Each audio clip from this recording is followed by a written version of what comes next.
तो ब्रेक के बाद आपका फिर से स्वागत है। बाजार में भारी गिरावट है। निफ्टी दिन के निचले स्तर पर 350 अंकों के आसपास की तेज गिरावट है और निफ्टी 712 अंक नीचे और एडवांस डिक्लाइन रेशियो बेहद खराब है। 200 से भी कम शेयर आज तेजी के साथ ट्रेड कर रहे हैं और 2,500 शेयर आज गिरावट के शिकार हो रहे हैं। हमारे साथ बाजार का एनालिसिस करने के लिए और आपको बिल्कुल क्रिस्टल क्लियर व्यू बताने के लिए जुड़ गए हैं ET Now और ET Now स्वदेश के editor in chief Nikunj Dalmia. Nikunj sir, बहुत शुक्रिया आपका समय देने के लिए और बहुत टाइमली सर आप जुड़ रहे हैं हमारे साथ, क्योंकि लोगों के मन में बहुत सारे सवाल हैं। ना तो एफआईज की बिकवाली थम रही है, ना रुपए का फ्री फॉल थम रहा है, बजट सामने खड़ा है और लगातार बुरी खबरें आ रही हैं। 23,000 टूटने का खतरा इस वक्त बिल्कुल साफ साफ दिख रहा है। सर आप बताइए कि ये बाजार में सबसे बड़ी जो टेंशन वाली बात है, आपको क्या लग रही है वो?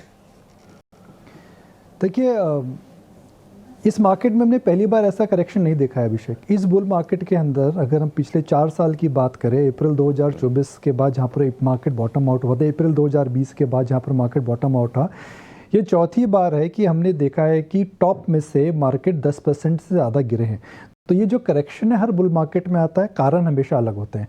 2022 में जब ये करेक्शन आया था वो यूक्रेन की वजह से आया था। 2023 में जब ये करेक्शन आया था तो उसका कारण था राइजिंग इंटरेस्ट रेट। 2024 में जब करेक्शन आया था तो हमने बोला था जी इलेक्शन की वजह से आया है। हम ये भूल जाते हैं कि जो मार्केट गिरा है, पहली बार मार्केट का नेचर है वो गिरता है और इसी में आपको समझना है कि कहाँ पर मार्केट में अपॉर्चुनिटी होती है, कहाँ पर आपको नहीं गिरना चाहिए। हम बड़े मुद्दों की बात करते हैं, पहले मैं बात करता हूँ ग्लोबल सेटअप की। ग्लोबली क्या हो रहा है? ग्लोबली ये जो long dollar welcome Donald Trump back trade है, मुझे लगता है कि ये ट्रेड की वजह से इस समय मार्केट के अंदर काफ़ी चीज़ें धराशायी हो रही हैं। और अगर इमर्जिंग मार्केट्स में आप देखें तो इमर्जिंग मार्केट्स में सिर्फ इंडिया में से नहीं, सब इमर्जिंग मार्केट्स में से पैसा निकल रहा है। अभिषेक डिम्पी मानसी, अगर आपको याद हो तो शायद 4 या 5 महीने पहले हम बात कर रहे थे कि भाई इंडिया को बेचो, चाइना में जाओ। अब तो चाइना से भी पैसा निकल रहा है। तो इमर्जिंग मार्केट से पैसा निकल के डॉलर की तरफ जा रहा है। डॉलर की तरफ जी क्यों जा रहा है? सबको लगता है भाई डोनाल्ड ट्रंप साहब आएंगे, वैसा कुछ कमाल करेंगे, जादू की छड़ी घुमाएंगे, जैसे मैजिक मैजिक मैजिक 3 बार बोलेंगे और अमेरिका के अंदर बड़ा परिवर्तन आ जाएगा। होगा नहीं होगा मुझे नहीं पता, मगर मार्केट को अभी लगता है। इसी कारणवश हम देख रहे हैं कि यील्ड्स ऊपर जा रही हैं, US डॉलर ऊपर जा रहा है, बिकॉज सब लोग दूसरे एसेट्स को बेच करके डॉलर की तरफ जा रहे हैं।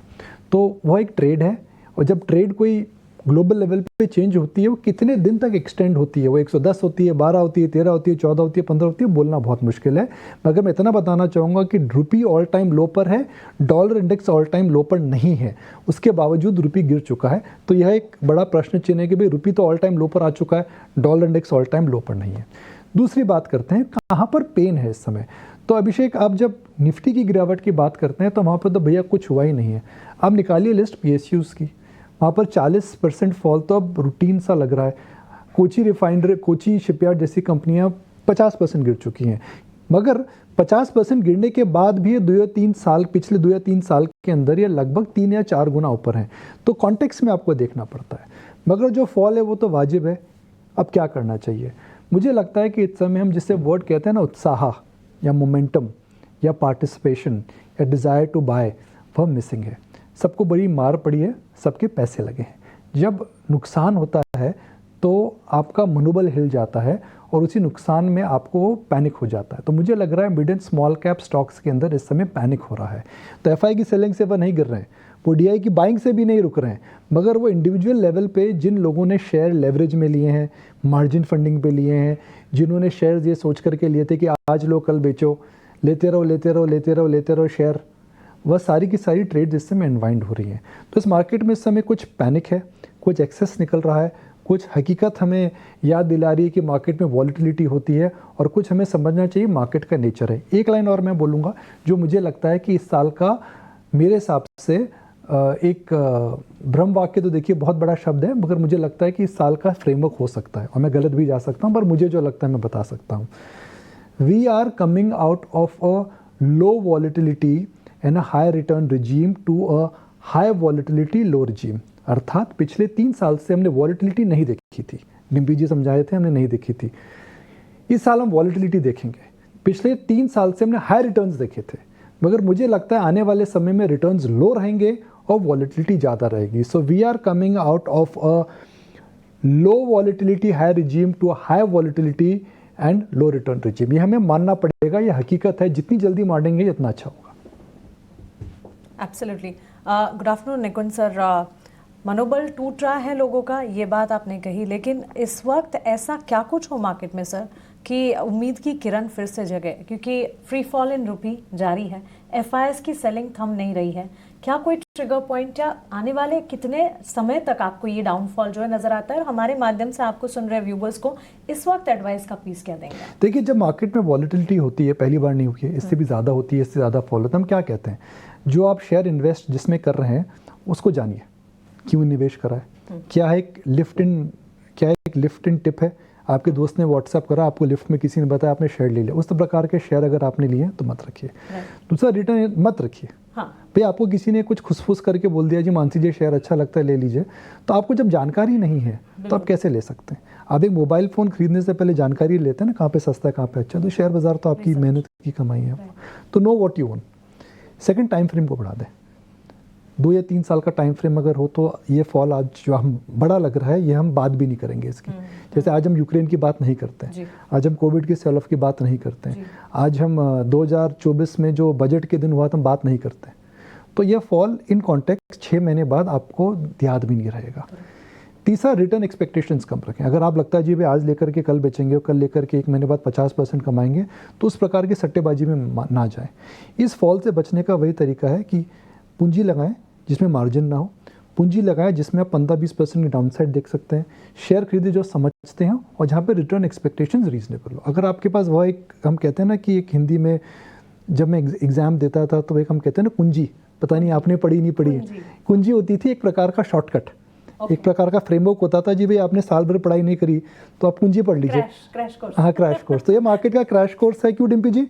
कि भाई जो समझते हैं वही लीजिए, अपने टाइम फ्रेम को बढ़ा दीजिए और अपने रिटर्न एक्सपेक्टेशंस को कम कर रखिए। दिल्ली के डिम्पी जी कुंजी वर्ड तो सुना ही होगा, जब मैं दिल्ली में रहता कुंजी यूज़ करता था पढ़ाई के लिए। हाँ बिल्कुल सर, सुना है और नहीं सुना भी है और सर इसका इस्तेमाल भी किया है। मैं डीयू से पास आउट हूँ तो वहाँ पे कुंजी काफ़ी इस्तेमाल होती थी, तो मैंने खुद भी किया ही है। तो यही मार्केट की पढ़ाई में कुंजी है इंटेलिजेंट था बल्कि फिर भी करना पड़ा। नहीं यही अच्छा, मार्केट की कुंजी है, यही मार्केट की कुंजी हाँ, है। नहीं बिल्कुल सर, आप सही कह रहे हैं पॉइंट। अच्छा सर, मैं इस कुंजी से जब बात छिड़ी तो हम ये कह रहे थे कि जैन में ना 3 कुंजियां और भी हैं। पहली कुंजी है डोनाल्ड ट्रंप जब ऑफिस संभालेंगे तो शायद कुछ ऐसा बोलेंगे जो मार्केट के फेवर का होगा। दूसरी कुंजी थी कि भाई अर्निंग्स ठीक जाएंगी, टीसीएस ने कमाल करके दिखाया अपने नंबर्स में, आगे का फ्यूचर अच्छा दिया है। तीसरी कुंजी थी सर कि बजट में शायद इस बार मैन्युफैक्चरिंग ऐसी थीम आएगी, ये तीसरी चाबी भी बन सकती थी। बट ये तीनों चाबी अभी लॉक खुला नहीं है सर, ये ताला खोल देंगे तेजी का, ये बंद रखेंगे? देखिए, आपको इन 3 तालों के पीछे क्या खजाना छुपा है वो जानने का पहले प्रयत्न करते हैं। अगर हम वह जान जाएंगे तो लॉक आज नहीं तो कल तो खुलेगा। तो अगर हम खुलजा सिम बोलते हैं, पहला ताला खोलते हैं, जिसे कहते हैं डोनाल्ड ट्रंप की वजह से क्या होगा। ट्रंप साहब क्या चाहते हैं? अमेरिका की इकॉनमी मजबूत हो। उनका पूरा जो थीसिस है वही है कि अमेरिका के अंदर लोकल ग्रोथ आए। हम आत्मनिर्भर भारत की बात कर रहे हैं, वो स्ट्रॉन्ग अमेरिका की बात कर रहे हैं। स्ट्रॉन्ग अमेरिका के लिए उनको चाहिए लो इंटरेस्ट रेट्स, स्ट्रॉन्ग अमेरिका के लिए उनको चाहिए capital tariff protection, small America के लिए, स्ट्रॉन्ग अमेरिका के लिए उनको चाहिए वीक डॉलर। तो मुझे लगता है कि मार्केट के अंदर जब कोई ट्रेड बनती है ना डिम्पी, उसके अंदर सब चढ़ जाते हैं। फिर लोग को लगता है कि वो एक एवरग्रीन ट्रेड होती है, जैसे long dollar and sell emerging market trade. तो डोनाल्ड ट्रंप के आने के पहले या डोनाल्ड ट्रंप के आने के बाद कब होगा मुझे नहीं पता, मगर मुझे लगता है कि in next few days US markets will turn more volatile than emerging markets, जहां पर आपको नैस्डैक में नज़र रखिए, क्योंकि नैस्डैक के अंदर जिस प्रकार का पागलपन चल रहा है वह नहीं चल सकता। DP 65% of the total wealth of the world in financial market is in US, और अमेरिका का जो जीडीपी है जो वर्ल्ड के अंदर है वो 70% नहीं है। तो अगर आपका 70% कंट्रीब्यूशन फाइनेंशियल मार्केट में आपकी कंपनियों का है और आपका जीडीपी में 70% योगदान नहीं है, तो कुछ ना कुछ तो चेंज होगा। तो मुझे नहीं लगता है कि ये जो एवरग्रीन ट्रेड है अमेरिका में चलेगा। ये हमें पता नहीं डिम्पी ताला कब खुलेगा। जब ताला खुलेगा, जब डॉलर पीक होगा या फिर इमर्जिंग मार्केट्स को लेकर के फ्लोज वापस आएंगे, या हमें लग रहा है कि टैरिफ्स आएंगे, टैरिफ इतने नहीं आएंगे, तो मुझे लगता है कि वहाँ पर इमर्जिंग मार्केट्स में वापस आना चाहिए। देखिए मिसाल के तौर पर जब डोनाल्ड ट्रंप साहब 2016 में आए थे डिम्पी, तो मार्केट नीचे गया था। 2024 में वापस आया तो मार्केट ऊपर जा रहा है। वो सेम पर्सनालिटी के 2 रिएक्शन है।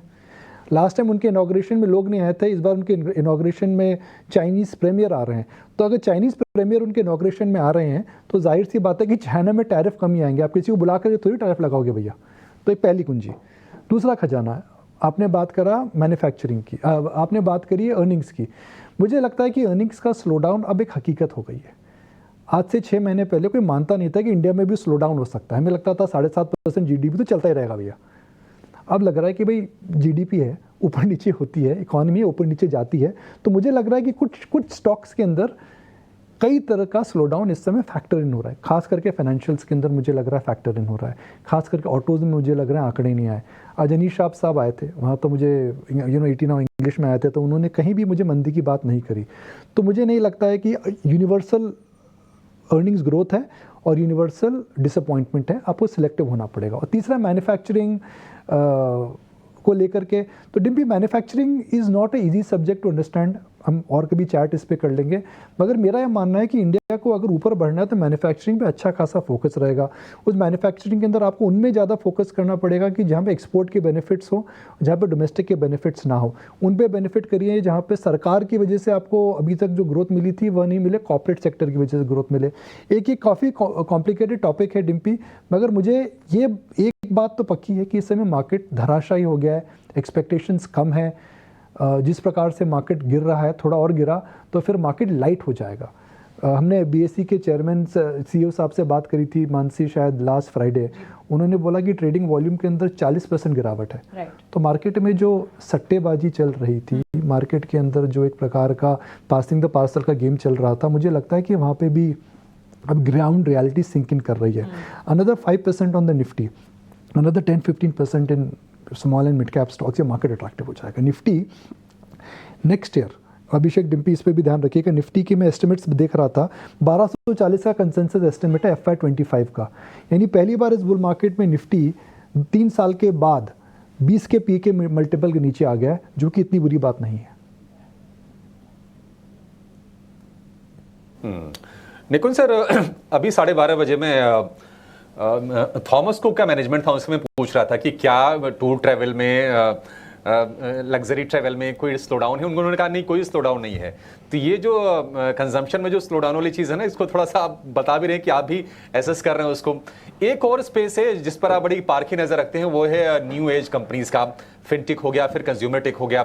थोड़ा वैल्यूएशन फ्रॉथ हो रहा था और लगातार ये शेयर चर्चा में भी रहते हैं। और हम देख रहे हैं कि ये 52 वीक हाई से 25%, 30% ये टूट गए हैं। आपकी कहीं नजर है सर वैल्यू हंटिंग करने के लिए?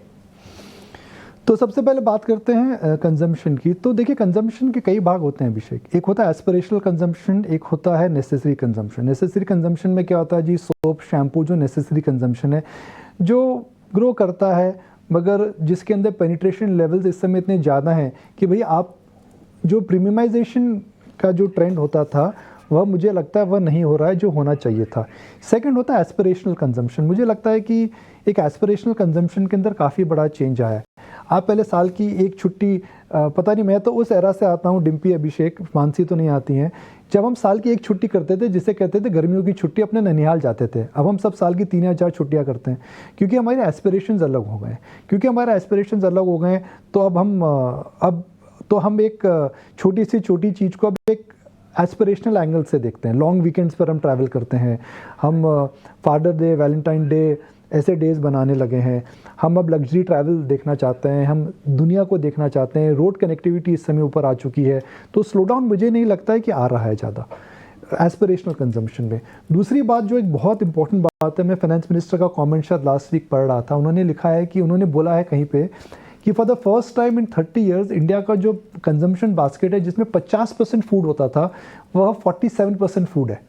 तो आपका फूड किससे जो सेविंग आ रहा है वो एस्पिरेशनल कंजम्पशन में इस समय जा रहा है। तो एस्पिरेशनल कंजम्पशन पे नज़र रखें। अब मर्सिडीज़ की बात करिए। मर्सिडीज़ के सीईओ से जब हमने बात करी थी, उन्होंने बोला था कि 1 साल में हमारी सेल 2 साल में 10,000 से 15,000 हो गई है, तो मर्सिडीज़ बिक रही हैं। तो वेल्थ इफेक्ट इस समय इंडिया में बहुत ज़्यादा है। रियल एस्टेट ऊपर है, स्टॉक मार्केट ऊपर है, गोल्ड ऊपर है।